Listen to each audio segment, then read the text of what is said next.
Well, that's the deer hunt, I tell you. I had a lot of does come within range, but they kept spooking me because the wind was towards their favor. They kept coming from behind me, so they'd get up behind me and they'd smell me.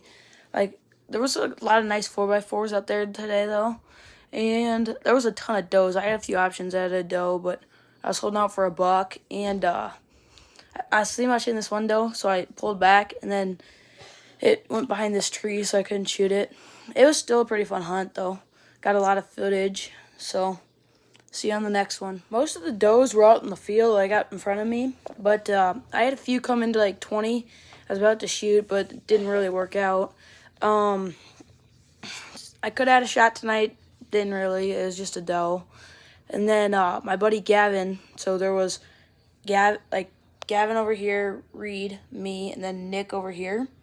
My buddy Gavin shot a doe, and it was a pretty big one. I didn't get any clips of it because we went out to eat afterwards. But yeah, it was a pretty fun hunt.